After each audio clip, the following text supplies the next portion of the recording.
July 21st, 2022. And today, the President of the United States, Joe Biden, tested positive for COVID. Um, well, you can just call me a presidential trendsetter because I tested positive on Sunday. Ha ha. Beat him to it. Yeah. I had some friends in town. We were in the city for a few days, and even though I double mask, I'm double boosted, double vaxxed. Somehow in there, something snuck in and popped my COVID cherry.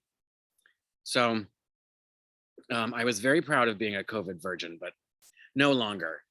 It was 2 really, really bad days, another almost bad day. And now it's just with over-the-counter meds, I seem to be fine. I still tested positive this morning, but I feel okay. I'm still sucking on a cough drop. But if Kelly Ripa can start live with Regis and Kelly Lee every day with an Altoid in her mouth and sucking on that, I can certainly have a Ricola to soothe my virus throat on my YouTube video. Anyway, so the other thing that's going on, of course, is the January 6th commission hearings are coming up tonight. It's the 8th or the 9th public hearing. And we all know none of this matters unless the Department of Justice does something about it. But the other thing going on is that in the last week, the House has voted to pass federal legalization of same-sex marriages and federal access to contraception.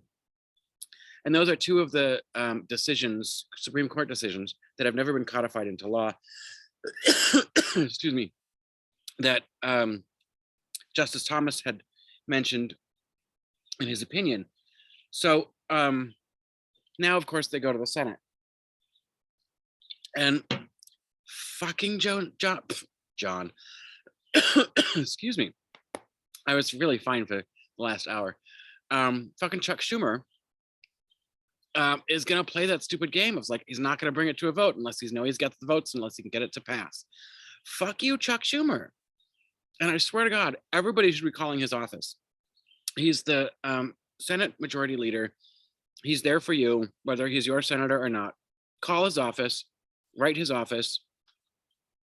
Don't bother tweeting. I mean, you can tweet. Tweeting is helpful too, but they have to record every phone call and they have to record every letter that they get. So tell him to put this shit to a vote, because best case scenario, it passes. Ding, there's something for the Democrats to hang their hats on. If it, worst case, it doesn't pass. And then we have ammunition in the midterms against the GOP. All the people, all the representatives that voted against these bills are up for re-election, because every representative is up for re-election every year, every 2 years. And just hammer the senators that vote no on these. He needs to grow a fucking pair of balls and understand how this game is played. He can't keep playing the same old, we gotta backdoor all the things and make sure we got it all ducks in a row and then we'll pass the thing. No, you have to publicly shame them. Use it in every goddamn ad. This is what the Republican Party stands for. They don't want you to have access to contraception. They don't want same-sex marriage to be legal. They don't want any kind of gun control. They don't want, this is what we need to be hammering the public with, to tell them what the GOP is actually voting for. And I'll pull a little Meghan McCain and tell a personal story about this. I was having a little discussion with my mother about politics, which is a terrible idea. But she started it. And so we were talking about politicians, and she tries to both sides the whole thing. I vote for the person, not the party. And then she says, but they all just stick with their own party. All right, then you are voting for the party. You're not, if you're voting for the party of the person that you like. she just picks the ones that she likes, and come around near her and whatever. And I said, you can't, you're that's hypocrisy. You can't say you're voting for the person, not the party, and then believe that the person is going to vote with their party the whole time. Then you're voting for the party. Those two things are mutually exclusive, I think. And then telling her that all politicians lie. Well, okay, everybody's going to make a campaign promise, and everybody has an idea of what they want to be able to do.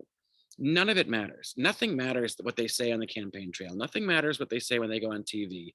Nothing matters in their press releases or in their tweets. The only thing that matters is how they vote. You have to look at what they vote for and what they vote against. And she was, I'm not looking at all that. I don't know who has time for all that bullshit. Okay, well, that's the most important thing to pay attention to. What are they actually voting for? What are they doing for you? And what are they voting against you? And I start to go through a list of bills that have come up what the Republicans have voted against. If you're mad about gas prices, they voted down the price gouging bill. If you're mad about the baby formula, they voted against trying to import more baby formula. This is the kind of thing, and this is the kind of thing that the electorate, because people like my mother need to know these things because they don't bother to look it up for themselves. So we need to get Chuck Schumer off his ass, out of his head out of his ass, get these fucking bills on the floor and shame the goddamn Republicans over and over and over again. Continued mantra every time you talk about anything, you talk about what the Republicans are blocking. So that's enough talking, because now it's just making me cough. Oh, on to the hearings for this evening. I'm sure we'll be talking about those tomorrow.